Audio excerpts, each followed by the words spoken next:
நாம் வாழ்நாளில் பல உயிரினங்களை பார்த்திருப்போம். ஆனா டைனோசர் போன்ற அரிய உயிரினங்களை நாம் யாருமே கண்களால பார்த்ததில்லை. நாம இதனை திரைப்படங்கள்ல மட்டும்தான் பார்த்திருப்போம்.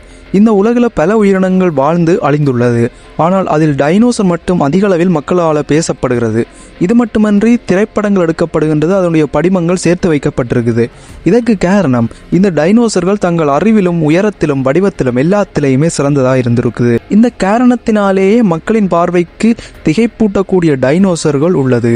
இப்போதும் கூட டைனோசர்கள் நம் கூடவே தான் வாழுது. அது எப்படி என்று கேட்டா, நம் கூட வாழுகின்ற பறவைகள் தான் தற்போதைய நடமாடுகின்ற டைனோசர்கள் ஆகும். இது பற்றி ஒரு தெளிவான விளக்கத்தை இந்த வீடியோல பார்ப்போம். வாங்க வீடியோக்குள்ள போலாம். நம் உலகமானது ஒன்று நிலப்பரப்பாகவும் மற்றொன்று நீர்ப்பரப்பாகவும் இருந்திருக்குது. அந்த காலகட்டத்தில் டைனோசர்கள் வாழ்ந்திருக்கலாம் என்று ஆய்வுகள் தெரிவிக்கின்றது. அதாவது 23 கோடி நூற்றாண்டுகளுக்கு முன்பு வாழ்ந்து அழிந்த உயிரினம் இந்த டைனோசர்கள். இவைகள் மாமிசம் உண்ணும் டைனோசர் மற்றும் தாவரம் உண்ணும் டைனோசர் என்று 2 வகையாக உள்ளது. இவையில் தாவர உண்ணிகளே அதிகம். டைனோசர் என்ற பெயருக்கு மிகப்பெரிய பல்லி என்று பெயர். இந்த டைனோசர் என்ற உயிரினம் இருந்தது என்பதை நாம் அறிந்து கொள்ள முதலில் அமெரிக்காவின் மெக்சிகோவில் மெகலோசோரஸ் என்ற டைனோசரின் படிமம் கிடைத்தது போதுதான் டைனோசர் என்ற உயிரினம் வாழ்ந்ததை கண்டறிந்தனம். அதன் பிறகு அதனை ஆராய்ச்சி செய்கிறார்கள். டைனோசர் பல வடிவங்கள்ல உள்ளது. அதாவது நம் கையில் அடக்குவது முதல் மலையளவுக்கு கூட பெரிதாகவும் இருந்திருக்குது. இவைகள் அதிக அளவு அறிவும் கொண்டது. அதாவது இவைகள் தங்களுக்குள்ளேயே கம்யூனிகேட் பண்ணுகின்ற திறனை கொண்டவையாக இருந்திருக்குது. அதாவது இவைகள் தங்களின் ஓசையை வைத்து பேசிக்கொள்ளும். மேலும் தங்களை தாங்களே பரிணாமம் அடைந்து தங்களை ஒரு பறவையாகவும் மாற்றிக்கொண்டன. அதாவது இவைகள் பரிணாமம் அடைந்து ஒரு காலகட்டத்தில் பறவையாகவும் மாறியிருந்தன. இவைகளே பரிணாமம் அடைந்து சிறிய பறவையாகவும் மாறிவிட்டது. அதுவே தற்போது நம் கூட வாழுகின்ற பறவையாக கூட இருக்கலாம். ஆம், நாம் தினம் டைனோசர்களை பார்த்து கொண்டுதான் இருக்கிறோம். டைனோசர்கள்லாம் மாமிசம் சாப்பிடுகின்ற டைனோசர்கள் மிகப்பெரிய அளவில் உள்ளன. அதாவது டீரெக்ஸ் இதுதான் உருவத்தில் பெரியதாக உள்ளது.